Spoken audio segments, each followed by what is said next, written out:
Kære Hans, det er første gang, jeg nogensinde skriver et rigtigt brev til dig. Vi har aldrig i dine 17 år været væk fra hinanden længe nok, til at synes, det var passende.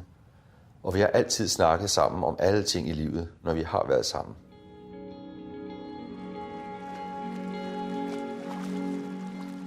På et år er 3 teenagedrenge døde af den smitsomme bakterie meningokok, der kan give blodforgiftning og meningitis. Det er jo virkelig unfair af en dreng, der har, synes vi, så stort et potentiale for alt i livet, bliver taget i så tidlig en alder. I det her program stiller forældrene sig frem og fortæller, hvad der skete i deres drenges sidste døgn. Han fik ikke chancen, og den skulle han have haft. Han skulle have haft chancen.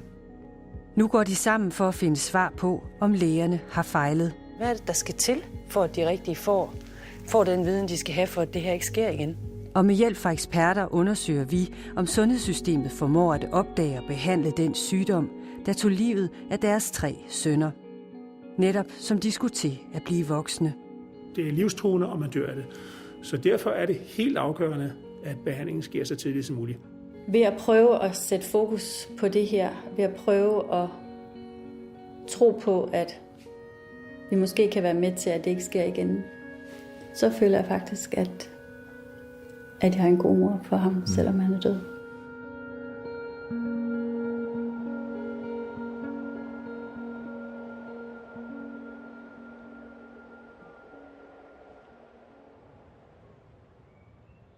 Alt jeg kan gøre nu, er at forsøge at bygge et nyt jeg. Forsøge at reparere mit hjerte ved brug af kærligheden til dig.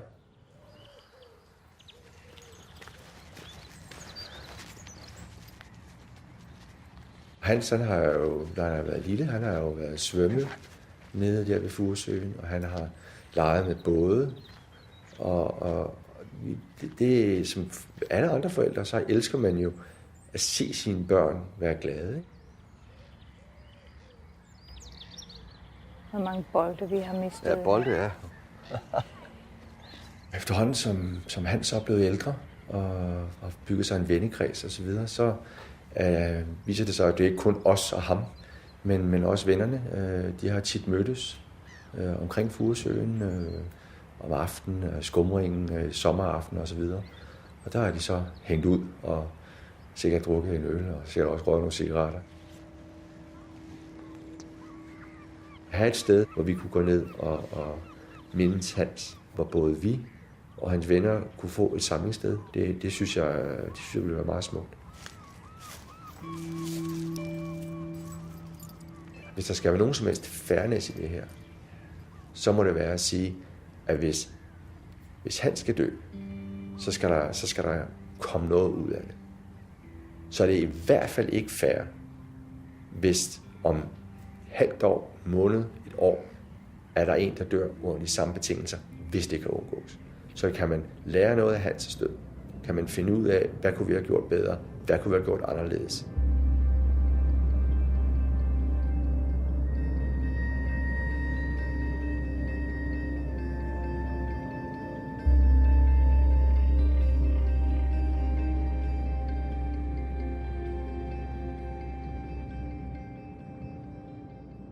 Nytårsmorgen 2017 ringer Hans Petersen til akuttelefonen 1813 i Region Hovedstaden. Dagen inden har hans far ringet til samme akutnummer, fordi sønnen har fået høj feber. Vi har ringet op, var bange for, at det var noget alvorligt, og fundet ud af, at det var det ikke. Ved første opkald lød vurderingen fra akuttelefonens medarbejdere, at det nok var influenza, og at sønnen skulle have væske, panodiler og kærlig omsorg. Men Hans, der går i 2G i gymnasiet, må aflyse sin planlagte nytårsfest med sushi for 15 venner. Så ved man godt, så har han det altså rigtig dårligt. Aflyser sin egen nytårsfest, ikke? Da det nye år er skudt ind, går forældrene i seng. Men i løbet af natten får Hans det værre. Han forsøger at tage et bad, men kan næsten ikke stå på sine ben på grund af smerter. Og sorte pletter har nu spredt sig på kroppen. Derfor ringer den 17-årige dreng selv til akuttelefonen kl. 5:14 nytårsmorgen.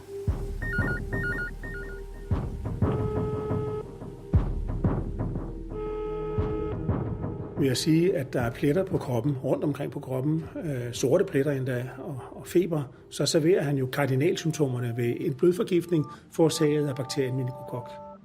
Meningokok-bakterien kan give blodforgiftning og meningitis, som er en betændelse i hjernehinderne. Bakterien er sjælden, men frygtet, fordi den på få timer kan udvikle sig til en livsfarlig infektion. Den smitter ved spredning af små vanddråber, der opstår ved hoste og nys.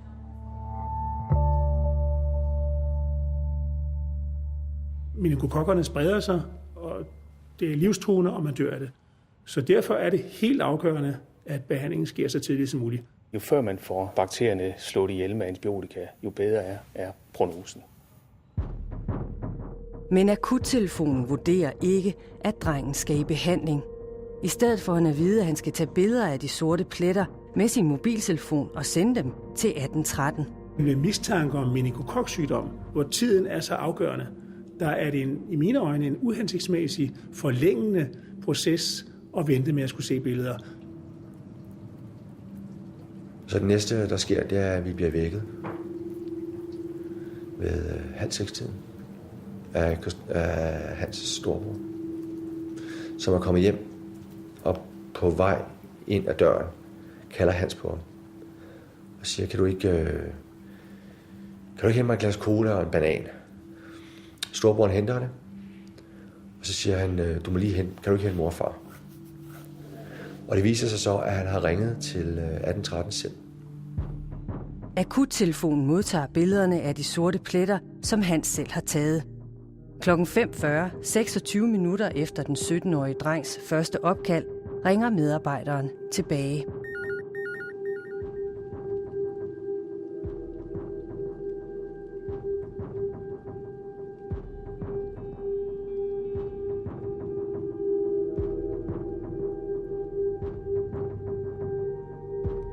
Så kigger han op på os og siger, at man kan køre, så siger han, det kan vi godt. Så vi havde ikke følelsen af, at det var absolut kritisk at få ham ind på hospitalet så hurtigt som overhovedet muligt. Og det er jo også klart, at hvis det havde været det, altså hvis det var minutter, der talte, så ville de sende ambulancen. Familien venter i røret i over 7 minutter og får så besked på, at de selv skal køre de 20 kilometer fra hjemmet i Farum til Nordsjællands Hospital i Hillerød, og at de skal finde en bestemt afdeling. Han skulle have haft en lægebemandet ambulance. Det havde været det rigtige at gøre. Den her indgang til sygehuset, den er uhensigtsmæssig. Den er forsinkende. Vi når at køre en hel gang rundt om Hillerød, uden at se det her skilt her. Og der tænker jeg bare, okay, så kører vi til hovedindgangen. Og jeg løber så ind til hovedindgangen, og så skulle vi før også bruge en kørestol, fordi han kan overhovedet ikke gå på det tidspunkt. Han kan slet ikke stå på benene, slet ikke stå på fødderne af smerter. Klokken 06:37 bliver Hans Petersen registreret på hospitalet. På det her tidspunkt, der har han jo fået pletter over det hele nu. Der går yderligere en halv time, før drengen får antibiotika. Første dosis er noteret klokken 07:16. Det er nu 2 timer siden, han ringede til akuttelefonen. Ja, den allerbedste scenario ville være, en læge kommer ud med ambulancen, konstaterer, her taler om en meningokoksygdom, trækker sprøjten op og giver antibiotika. Det er måske 10-15 minutter efter, at opkaldet er fundet sted. Nu går der 2 timer. I løbet af de næste timer får Hans det imidlertid værre og værre. Og jeg kan bare sidde og se det her apparat, der viser blodtrykket. Du ved, 65, 64, og det falder. Lægerne kæmper for drengens liv. Og hjertestop. Og det ved jeg ikke engang. Jeg ved det ikke. Jeg kan godt se, at jeg det hvide ud af øjnene, men jeg tror måske, at de har lagt det i koma. Jeg ved det ikke.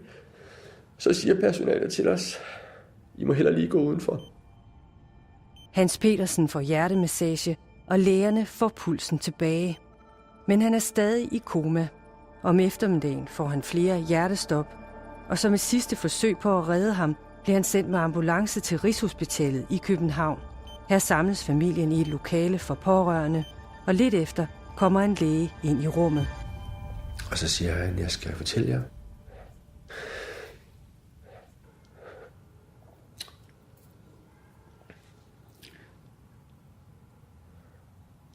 Vi har stoppet behandling. Hans Michael er død.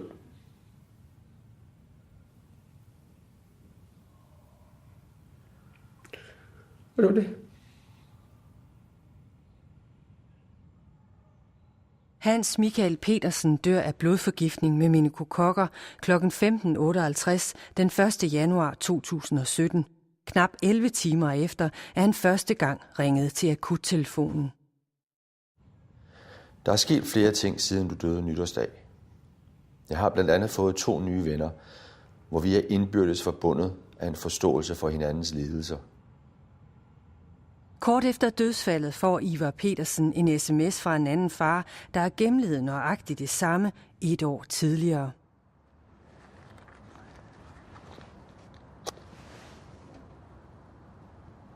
Mathias var totalt livsglad. Så er der lige, så prøver du at sige noget. Okay.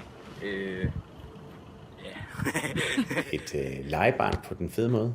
Altså elskede at spille fodbold, og elskede at drille og grine.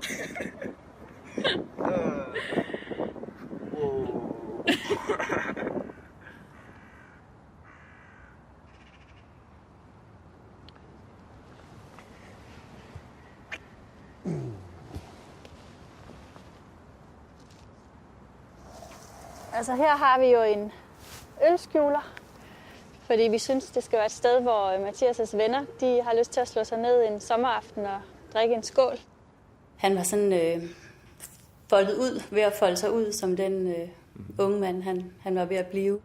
Han var på toppen af sit liv, da han døde, det sagde han også. Få dage før, at jeg topper nu, mor. Det er meget hyggeligt at gå over og se, om der er forsvundet lidt øl, eller om der ligger lidt skodder i askepæret. Så ved man, der har været noget. Ja, det er en hyggelig måde at vide, at der har været liv her.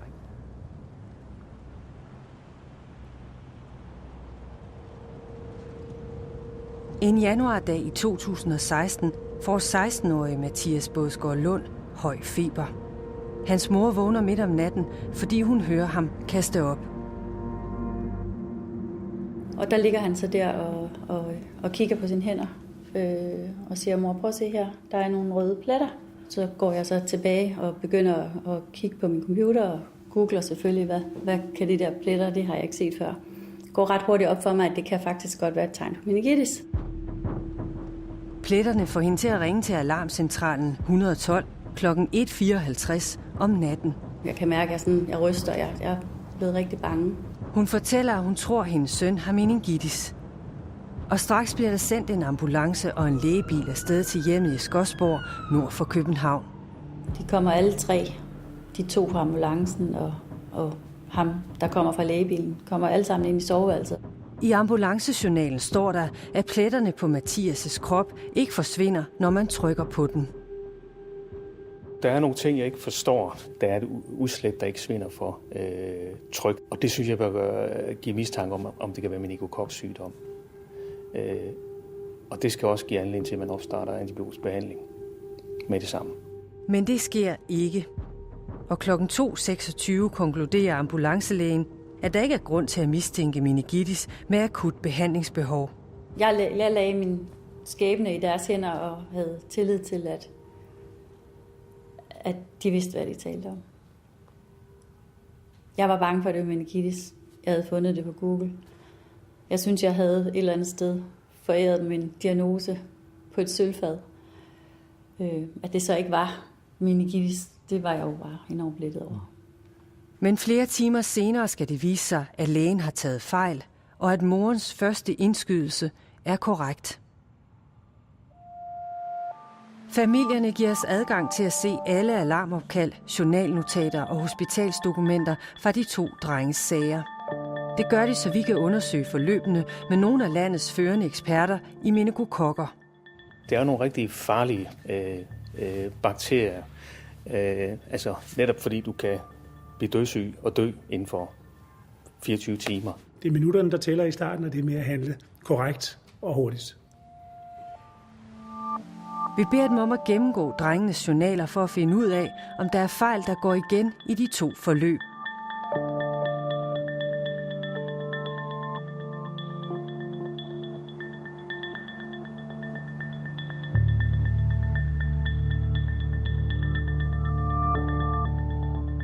Fællestrækket, det er jo i og for sig, at der går for lang tid, inden man mistænker meningokoksygdom. Altså der går for lang tid, inden man man får patienterne sat i antibiotisk behandling. Pletterne, de røde, de sorte pletter, som myldrer frem på kroppen, samtidig med feber, det bør gøre, at man mistænker en meningokok-blodforgiftning. I begge sager viser det sig, at sundhedspersonalet ikke reagerer på symptomer, der ifølge eksperterne burde få dem til at give antibiotika med det samme. Her er en masse forsinkende led, som jo er sundhedsvæsenets ansvar. Eller at starte en behandling for meget end en for lidt. Der sker ikke noget med at få penicillin. Det dør man ikke af, men man dør, hvis man ikke får det. Når vi snakker med de her forældre, så sidder de tilbage med en følelse af, at de kunne måske have haft deres sønner i dag, hvis der var blevet grebet ind. Og det, der må man sige, det kunne de muligvis. Og det er jo også det, der er så trist. Ikke?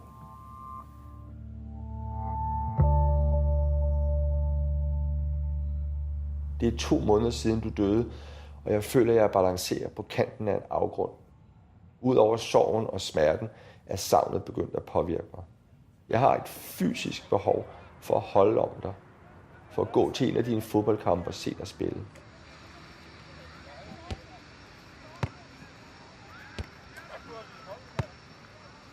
Og man har jo selv spillet, fra han var 4 år gammel.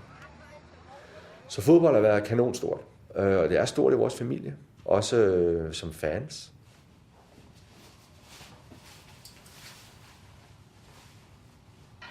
Ivar Petersen er i årevis taget med sin søn i parken for at se FCK's hjemmekampe. Halstørklædet her, det er det halstørklæde, jeg altid tager på sammen med min trøje til hjemmekampe. Og det her halstørklæde, det var Hanses meget speciel farve, og nu har jeg dem begge to på. Hanses og mit forhold, det var centreret omkring fodbold. Når jeg står derinde, det er der, hvor jeg føler hans nærvær mest. Tak skal du have. God kamp.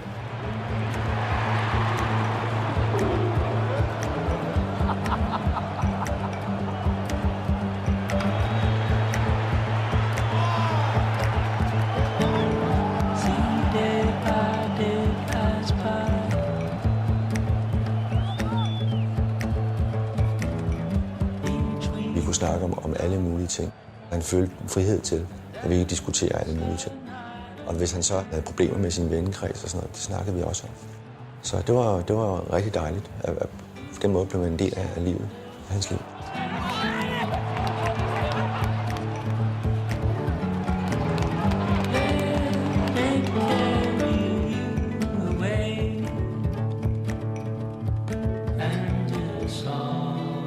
Ses du. Tak for i dag. Tak for i dag, du. Det gør vi.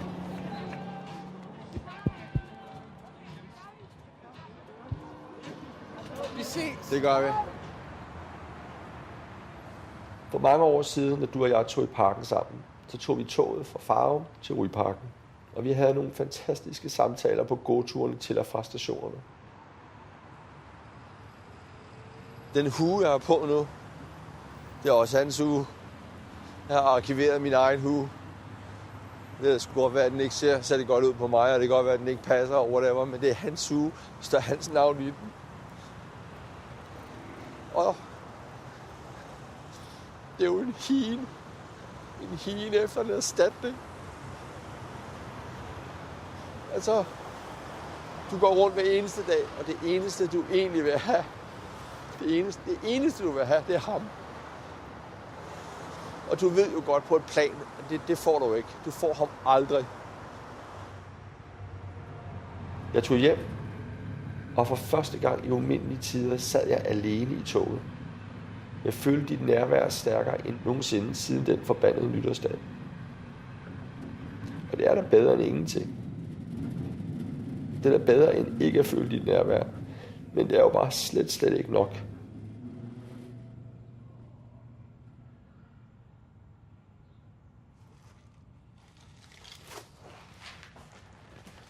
Mathias' forældre har haft 14 måneder til at forsøge at lære at leve med tabet af deres søn.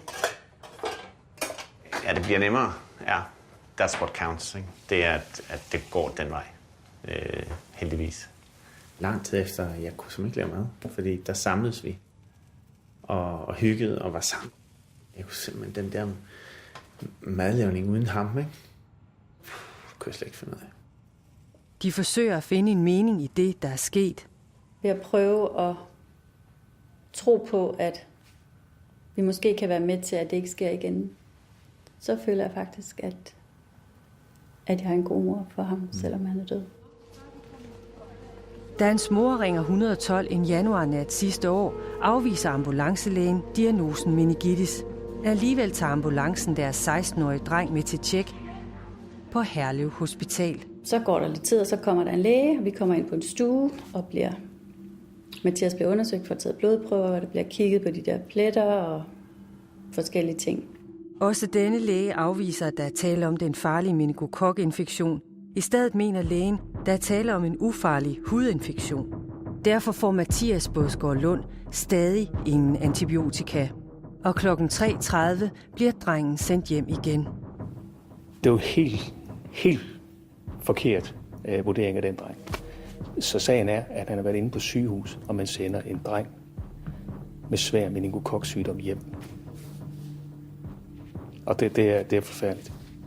Altså, systemet svigter jo her, ikke? Altså, det må vi sige. Ja. En time senere, klokken 34 om morgenen, kommer der svar på blodprøverne. Så ringer hospitalet til mig, lægen der, og siger, at nu har vi fået svar på blodprøverne, og der er nogle forhøjede bakterietal, så vi synes, I skal komme herud igen. Sandsynligheden for, at det drejer sig om en meningokokinfektion, den er ret høj. Og den eneste rigtige måde, og der er kun én rigtig måde at transportere sådan en patient på, det er med en lægebemandet ambulance, fordi det går hurtigt, man kommer hurtigt under behandling. Så det at lade moren køre ind med barnet, det er klart under faglig standard. På vej ud til bilen står han og kaster en del op, og jeg siger, Mathias, vi skal altså afsted nu. For anden gang på den nat tager familien til Herlev Hospital. Her tilkaldes en mere erfaren læge, der klokken 5:20 afviser, at der er tale om meningitis. Ligesom 2 ambulancefolk og 2 andre læger altså tidligere har gjort det. Det kan være, at der er en, der tager fejl, men der må ikke være 5, der tager fejl. Og slet ikke noget, der for mig er så oplagt. Jeg kan faktisk ikke huske, at jeg har set noget, der var værre. Lægerne mistænker stadig ikke meningitis, og Mathias får derfor stadig ingen antibiotika. Der er mange ting, der ikke sker. Altså det er også derfor, jeg på et tidspunkt siger, jamen så giv dog nu noget medicin, giv noget penicillin. Han skal sige sit navn, og der snøvler han. Altså der begynder han at snøvle og kan ikke sige sit navn klart. Så der er han jo selvfølgelig stærkt påvirket allerede. Mathias Bådsgaard Lund begynder at miste bevidstheden. Nu vurderer lægerne, at den 16-årige dreng har meningitis. Først klokken 06:35, knap 5 timer efter morens første opkald til alarmcentralen, så får han antibiotika.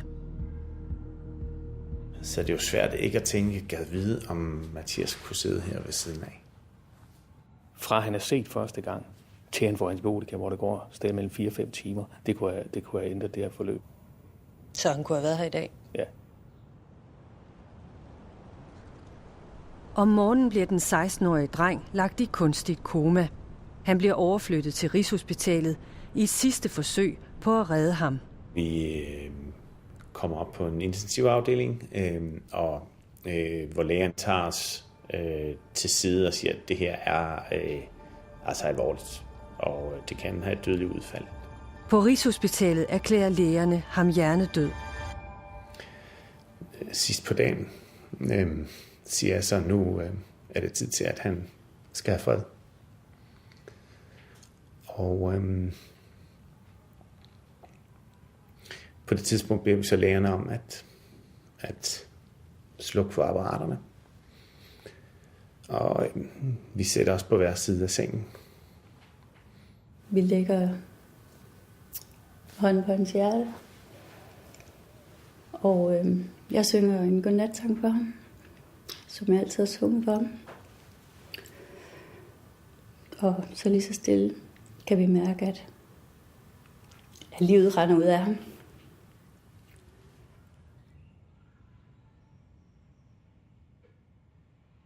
Den 4. januar 2016 kl. 17.44 dør Mathias Bådsgaard Lund af meningitis. Samme diagnose, som hans mor selv stillede, da hun 16 timer tidligere ringede for at få hjælp. Det er jo et mareridt, at man som mor står med sit barns liv i hænderne og faktisk formår at finde ud af, hvad han fejler, og at vi så time efter time på et hospital bliver afvist. Altså jeg forstår ikke, hvordan det kan ske.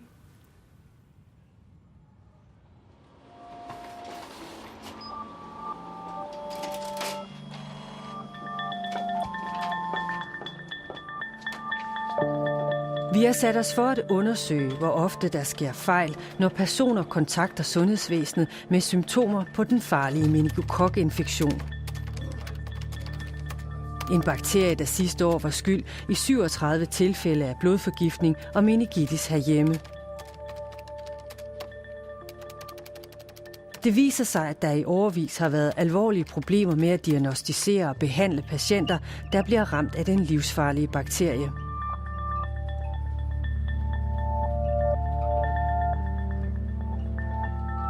Problemer, der gang på gang er beskrevet i sundhedsmyndighedernes egne undersøgelser.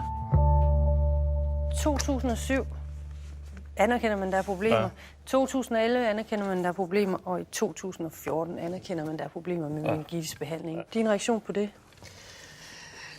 Jamen, man må sige, budskabet er jo åbenbart ikke nået ud til de rigtige, eller til dem, der skal vide det. Man skal selvfølgelig sørge for, at dem, der står og tager imod de her patienter og visiterer, at de er informeret om de her faresignaler. Læger kan selvfølgelig også tage fejl.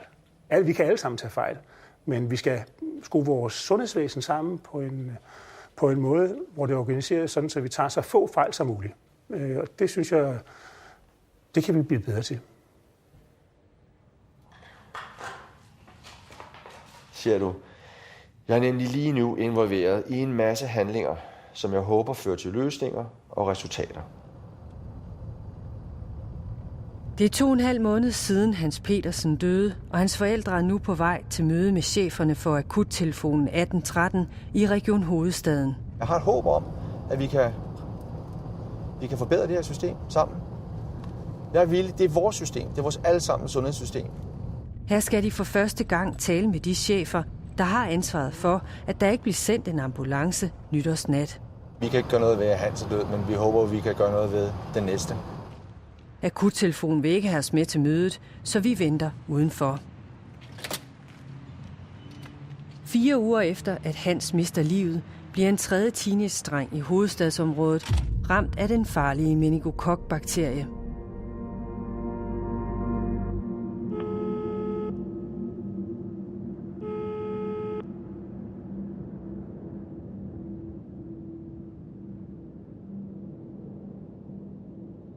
Det, der kendetegner Christoffer, det var hans empati. Han var meget, meget hurtig til at mærke, om folk havde det skidt. Jeg har altid sagt, at hvis han levede i 70'erne, så var der ingen tvivl om, at så var Christoffer typen, der ville gå rundt med bare fødder og en guitar på ryggen og prædike Peace, Love and Harmony. Dagen før sin 18-års fødselsdag, den 29. januar 2017, bliver Christoffer Licht Jensen indlagt på Hvidovre Hospital, fordi han har høj feber, ondt i hovedet og kaster op. Han ligger bare med lukkede øjne og kan ikke noget. Han ligger skiftevis og bander og skiftevis græder, fordi han er meget plaget. Drengen får taget blodprøver og får stærke smertestillende piller, blandt andet et morfinlignende præparat. Efter et par timer kommer der svar på prøverne. Vi kunne sådan set bare tage hjem, fordi det skulle bare have lov til at rase ud. Der var ikke noget bakterie at se i blodet, så det var faktisk bare, det var virus. Det var formentlig en influenza. Jeg spurgte ham, er du okay med at tage hjem? Hvor han så sagde, at hvis han fik det på samme måde igen, når han kom hjem, så ville han altså helst blive. Klokken 01:42 om natten bliver familien sendt hjem fra Hvidovre Hospital. Men næste morgen tager feberen og smerterne til igen. Klokken 07:47 ringer hans far igen til akuttelefonen, der sender drengen videre til sin egen læge om formiddagen. På lægeklinikken udvikler tingene sig hurtigt. På et tidspunkt kommer sygeplejersken for at tage en blodprøve med et prik i fingeren. Der kommer ikke noget blod ud over hovedet, og han er kold. Allerede der er han helt kold på arme og ben. Familiens egen læge tilkalder en ambulance, og kl. 10.57 bliver Christoffer igen indlagt på Hvidovre Hospital. Der kommer flere læger. Det ser alle sammen mere og mere bekymret ud. Og så på et tidspunkt, så er der så en kvindelig læge, som peger på hans hånd og siger, at den der plet, den var der altså ikke lige før. Og så begynder det at gå stærkt. Lægerne vurderer nu, at drengen har blodforgiftning med meningokokker. Hans tilstand er allerede så forværret, at de er nødt til at lægge ham i respirator. Kort efter bliver han ramt af et hjertestop. Så vi nåede jo så at se 3 hjertestop på det tidspunkt. Og efter det 3. hjertestop spørger teamlederen, er der noget? Mangler vi at prøve noget? Er der nogen, der har forslag til noget som helst, vi kan gøre? Det var der ikke, og så sagde de jo så, at vi stopper her, og så var han død.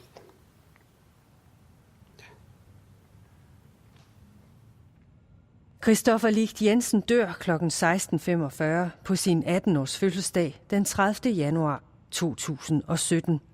15 timer efter, at han første gang blev sendt hjem fra hospitalet. Dufter af.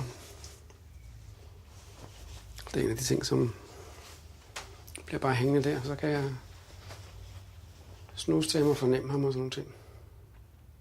Ja.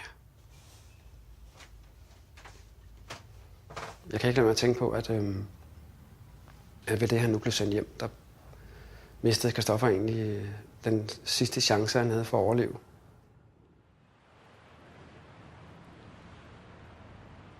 Hans Petersens forældre er netop kommet ud for et 2 timer langt møde med de ansvarlige chefer for akuttelefonen. Hej så. Jeg synes, det var bedre, end jeg havde frygtet i hvert fald. Jeg synes, vi fik mange gode svar. De har klaget til patientombuddet over behandlingen af deres søn nytårsnat 2017, og sagen er langt fra afsluttet. Men alligevel har mødet med de ansvarlige chefer givet forældrene nogle af de svar, de har søgt siden deres drengs død. Der var nogle klare problemer, der var nogle klare fejl, som vi synes, vi kunne påvise. Så på den måde havde jeg bare indtryk af, at der var en oprigtig vilje til at ville ændre systemet og til at gøre det bedre.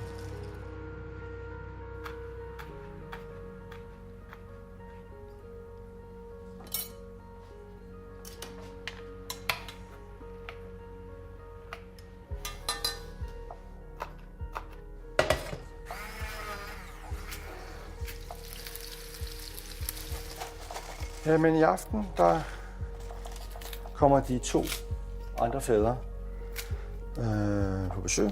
Så vi er de 3 fædre til de 3 teenage-drenge, der er døde af meningokok. Vi har talt sammen, vi har skrevet sammen, og vi synes, vi skulle mødes. Tingene skal helst klappe og være ordentlige og smage godt og sådan noget. På den anden side, så er jeg også i den situation, hvor jeg tænker, ved du hvad, hvis det hele viser at være en total fiasko, så ved jeg lige præcis, os 3 ville bare sidde der og sige, okay, fint nok. Det er så heller ikke det værste. Vi kan sætte os alt for godt ind i, hvordan hinanden har det. Så det føler jeg er en hjælp. Nu er Niels så et år længere hen, end vi er, fordi det er næsten over et år siden, at Mathias døde. Hvis de har det, som jeg havde det, så tror jeg egentlig, jeg kan give dem noget, som er god værdi for dem. Som den første af de 3 fædre mistede Niels Bøje Lund sin søn Mathias i januar 2016. Man kan ikke forlange selv, at de nærmeste egentlig kan relatere sig til det at miste et barn. Det er så... Der er så få af os, der oplever det. Det kan man ikke forvente. Så derfor så gælder det om at trække på dem, der har den erfaring. Ikke? Drej til venstre, og derefter er rejsemålet okay. til højre.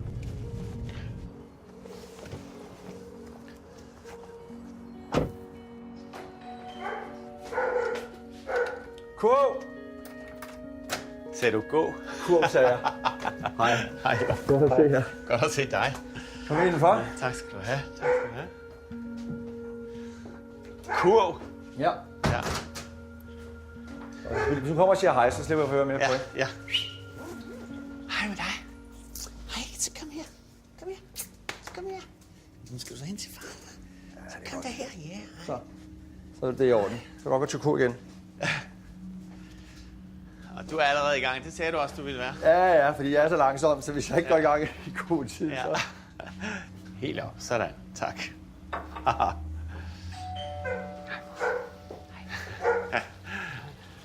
Hej, Dion. Hej. Okay, Susie, kurv. Hej. Hej, boy. Kurv. Hej. Jeg kan se Godt at se dig. Hej, lige måde. Ja. Ja, dagene efter Kristoffer, der gik jeg faktisk og tænkte på, at der var nogen i Birkerød, som oplevede nøjagtigt det samme. Ikke?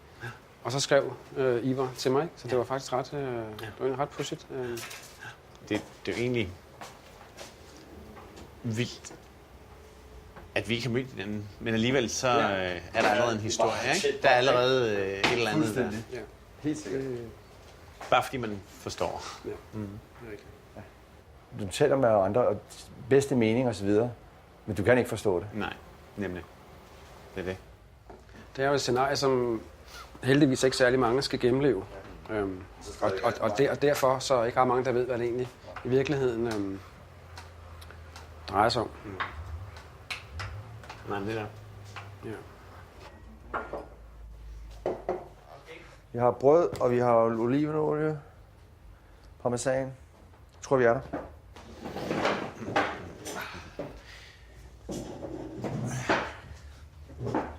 For dejligt. Skål. Skål. Velkommen til. Tak.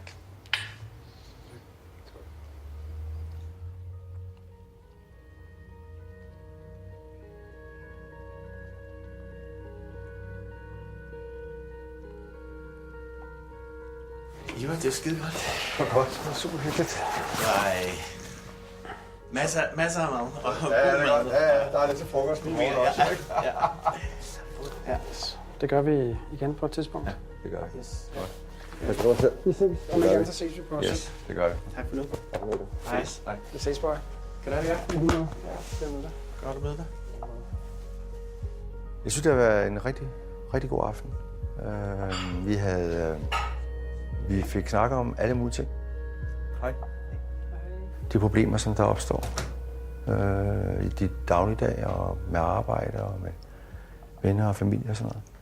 Men det var den der frihed til at kunne sige og spørge om og snakke om lige præcis, hvad du har lyst til. Det var rigtig godt.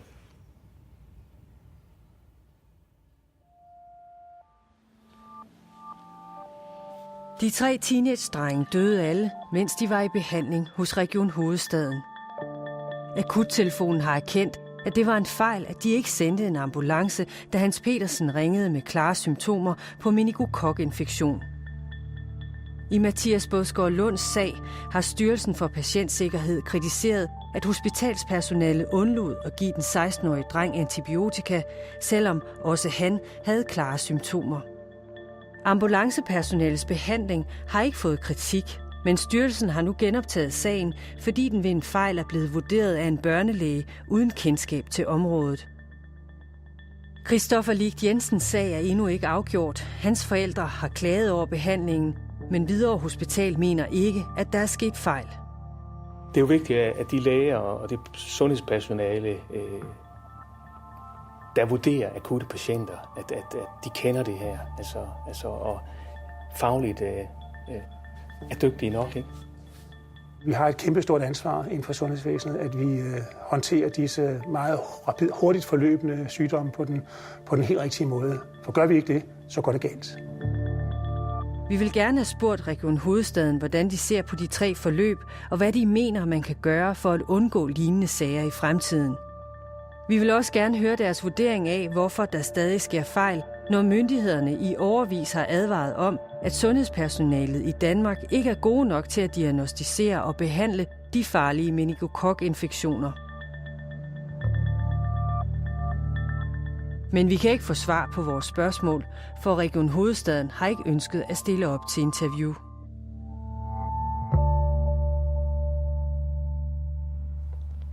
Du har altid elsket højtider og fødselsdage. Da du var helt lille, så elskede jeg at se dit forventningsfulde ansigt, når du åbnede dine gaver.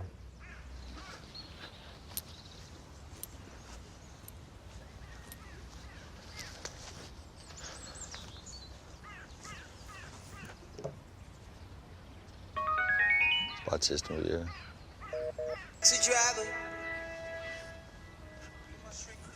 Hvad? Ja, ja.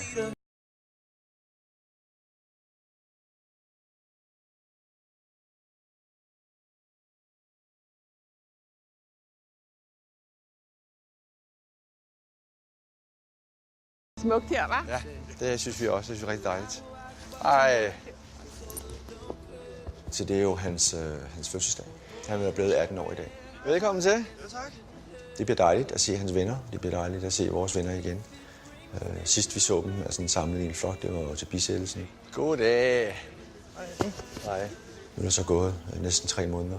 Og selvfølgelig så sørger vi jo stadigvæk, men forhåbentlig så kan man også nu have lidt mere frihed til at tænke på alle de gode stunder, vi har haft sammen og snakke lidt om det. Du kan se benene der, det synes jeg er så fantastisk. Den lille detalje med benene er lavet som hår. Meget flot. Det er som gammeldags håndværk. Ja, den er det der. Samtidig har vi jo fået lavet den her bænk nede ved Furesøen, hvor han har tilbragt mange timer, mange stunder. Og så det er så også indvielsen af den bænk. Jeg vil gerne sige velkommen til. Det er rigtig dejligt at se så mange af Hans' venner og vores venner. Over de sidste næsten 3 måneder, der har I været der for os. Det har været så vigtigt, og det har betydet så meget for os. Og derfor er vi selvfølgelig også enormt glade for, at I kommer her nu og er med til at indvie mindebænken, Hans' mindebænk. Og Hans var en hyppig gæst i det her område her. Og derfor synes vi, det var meget passende, at det var her, at den her bænk skulle stå. Så vi også, uanset hvor vi så er i livet, kan komme herned og nyde bænken, nyde omgivelserne, nyde naturen. Og samtidig måske også så være lidt selskab med Hans. Og af alle dage på hans fødselsdag vil han bestemt ønske, at vi får en rigtig god og hyggelig eftermiddag i en anden selskab. Og så vil jeg ellers opfordre jer til at snakke lidt sammen. I må meget gerne grine. I må meget gerne tale højt. Ikke fordi vi er færdige med at sørge, for det bliver vi aldrig. Men livet skal også fortsætte for os andre. Og det skal også være et godt liv. Og Hans ville helt sikkert ønske, at vi fik et godt liv.